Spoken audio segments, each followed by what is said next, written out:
salaamaaleykum mbokk yi salaamaaleykum askan bi salaamaaleykum sunu mbokku internautes yi yéen ñi nga xam ne ngeen ñuy soppee di ñu suivre un peu partout à travers le monde surtout sunu internautes Dak Médina yi tey prétexte bi mooy journée internationale de l'environnement mu nekk journée boo xam ne journée Nations Unies moo ko consacré mu nekk le 5 mu nekk journée de l'environnement journée de l'environnement nag environnement dafa am solo ci dund Nations Unies xam ne njëriñ la am moo tax mu consacré journée bi mu nekk le 5 juin ñu koy célébrer muy mbunum caada su ngeen fàttalikoo journée de l'environnement ci conférence bu Beijing bi nga xam ne moom la Nations Unies defoon mu nekk entre le 5 et le 16 juin 1972 ci foofu lañ jógee xam ne suñu dundin environnement da ci am solo trop parce que dafay créer développement durable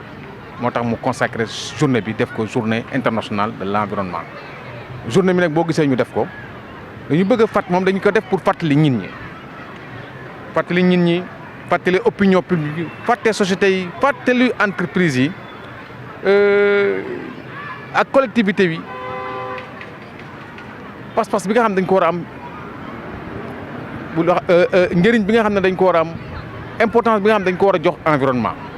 parce que dafa am solo trop ci sunu dundin moo tax tey nag ñu amoon kenn ku ñu doon seeti woon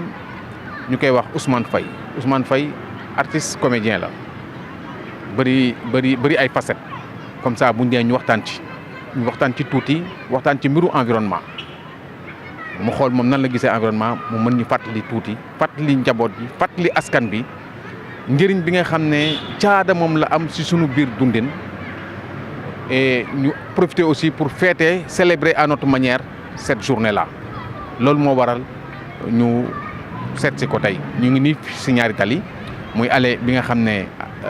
ñaari tali allée Cheikh Sidaat Aïdara ñaari tali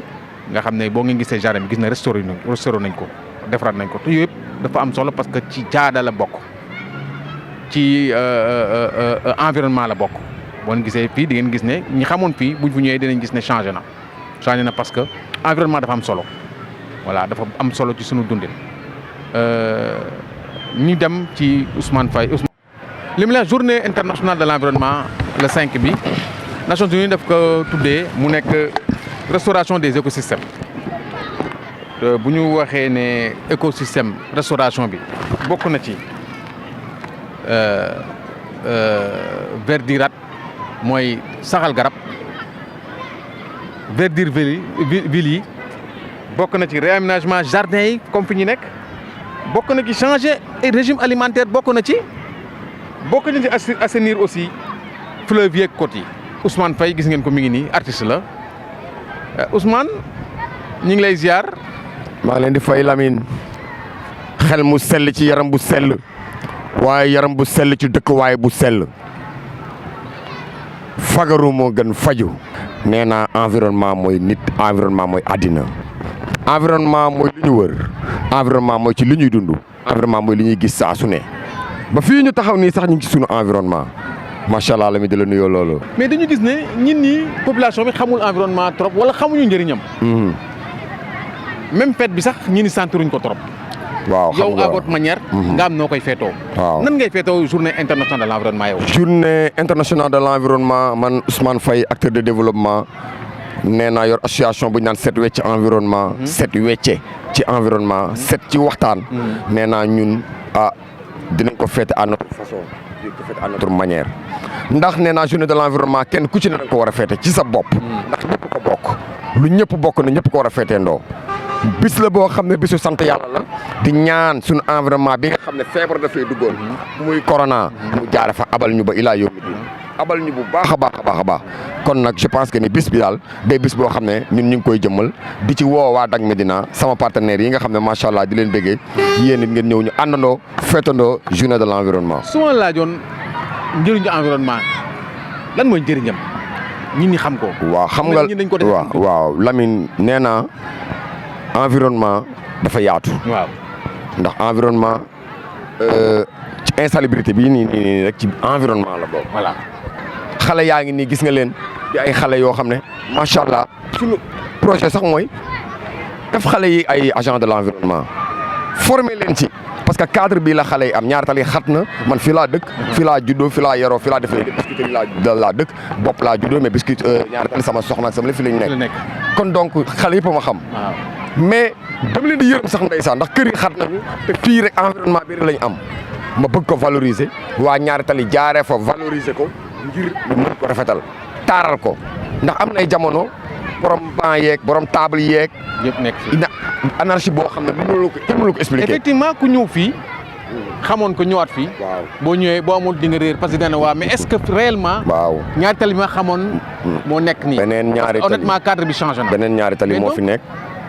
ñun dañu am benn problème. mën nañ defar mais duñu entretenir. waaw parce que loolu dafa nekk suñu principal problème. et puis loolu da nga koy sentir ci sphère yëpp. dëgg la war nga def appel pour la population. waaw wax ko mag yi wax ko xale yi. ñu préserver affaire yi parce que lii ñëpp ko moom te lii dafa am solo environnement dafa am solo ci dundu nit ñu mën ko préserver garder ko waaw pour les générations voilà parce que donc Lamine ma lay wax ni la di ci jaarale ci kaddu gi di woo waa ministère de l'aménagement du territoire ndax ñoom ñoo def lu mel nii te nee naa boo defee lu mel ni ci gox dañ ko war a waxtaan ak artistes yi waxtaan ak ci communicateurs traditionnels yi waxtaan ak ci bàjjenu gox yi du ma lay wax defuñu ko mais ñun on n'est pas au courant ndax loolu bu ñu ko defoon dinañ mën a dugg ci population yi waxtaan ak ñoom xamal leen ni leen bijou bi yéen a ko moom tey jii je vais te donner un exemple dañu saxalal ay garab yu bari lañ fi saxal ñu ngi commencé di dee buñ ñu mayoon ñun tey association bu mel ni ñun regroupement environnemental bu mel ni ñun ñu dajale 100 enfants former leen ci reboisement ak waa eaux et forêt mais jox ñu 10 000 plantes mais dina nañ ko saxal fii te bu boobaa xale yee koo saxal te ñoom ñoo koy entretenir seen bopp kon donc may bëgg toujours que lépp lu ñuy def au niveau de Niakhou ñuy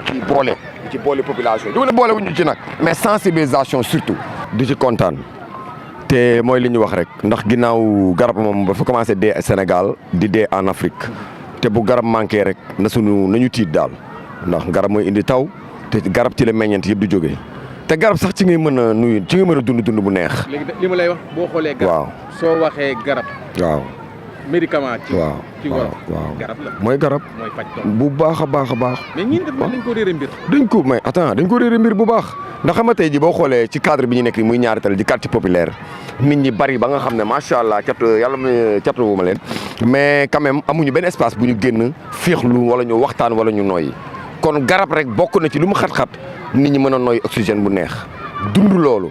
cadre bi doon na lu ma neex te di leen ñaax nag que ñu gën ko yaatal ci Sénégal côte yi tamit comme ni ñu ko waxee rek ndax ma nee na environnement lépp laay wax érosion côtière l'avancée de la mer yooyu yëpp di ay domaines yoo xam ne waaw c'est mondial des problèmes mu addina bi waaw kon nag ñun Sénégal bu ñu jugee ci yooyu te waa Nations Unies comme ni ñu ko waxee teg charte yooyu duñ def lu rek di ko rafetlu te was tënku ci nag dox ci waaw Lamine loolu dama lay firndeel ni Sénégalais yi moom dañu war a xoolaat seen comportement waaw ndax nee naa ñu dañu yor benn concept bu tudd CCC les 3C communication pour le changement de comportement waxtaan ak nit ñi ngir ñu soppi seen i doxalin ñu ñaaw waaw te dañoo toll sax foofu àddina moo toll foofu àddina toll na ci rafetal àddina toll na ci xool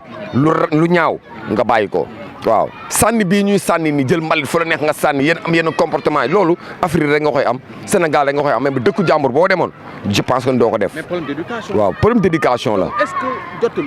ñu xale yu ndaw yi ñu tàggat leen. waaw parce que mag yi raw nañu. jeex na rëcc nañu ñin jot na donc ñu changer politique bi. ci xale yi. ñu xam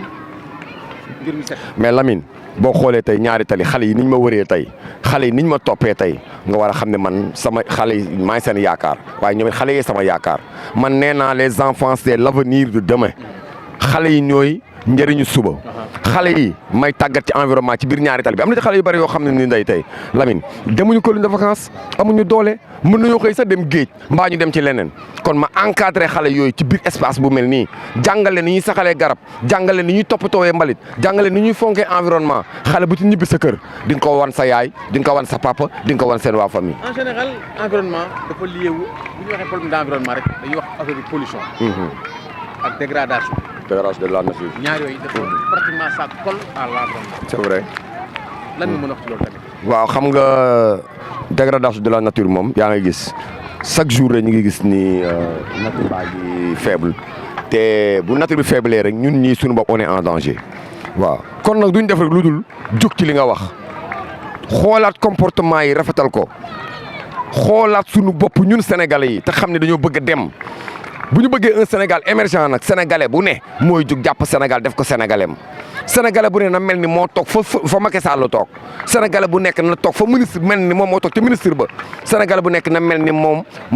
toog ci assemblée ku ci nekk na jàpp Sénégal comme Sénégalam mu ndax ñu mën a dem mais këral yi ñu fiy def yu bëree bari yu ñu nekk ci yooyu war nañ ko xoolaat waaw Sénégal dañ dem ba suñu esprit sax dafa doy waar waaw comprendre kon donc Lamine pour ñu ànd daal Sénégal dem donc faw ñu bokk ndey bokk baay xam yëkkatendoo dóorandoo la foofu nii moom je pense que ni ñun dañoo tardé ci wàllu environnement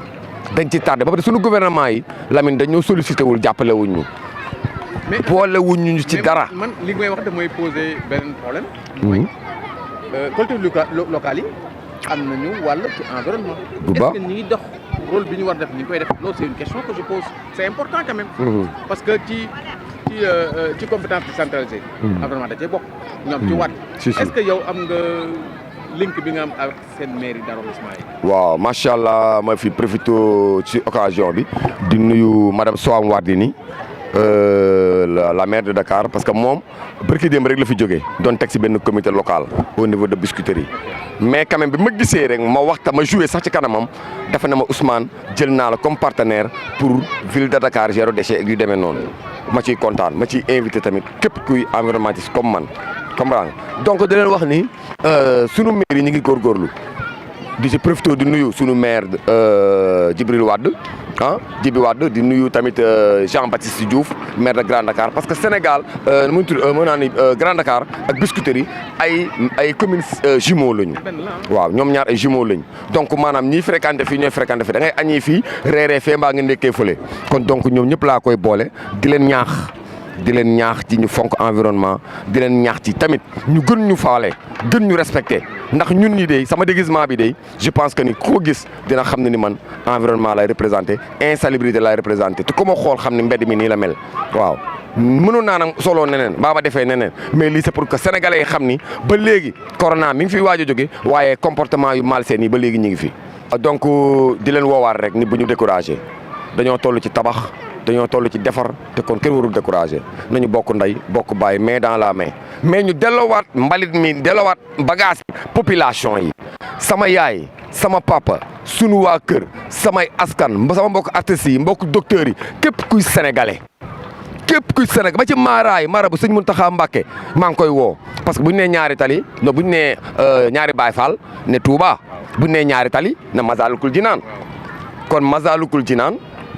tax na sax fii yëpp gën a taaru jàkk jumaa ju rafet ji ñu Serigne Touba defal rek war na tax ñun ñu gën a mën a bëgg suñu bopp xam ni dara yombul ay murid rek a dajale seen alal tabax lu mel nii kon sans gouvernement war nañoo dem sans gouvernement war nañoo defar suñu Sénégal war nañoo defar suñu askan war nañoo defar suñu milieu donc c'est ça. sama dernier mot mooy di gërëm ministère du cadre de vie. di nuyu ministre de tutelle bi monsieur Sow di nuyu tamit waa Ablaye Sow di nuyu tamit waa UCG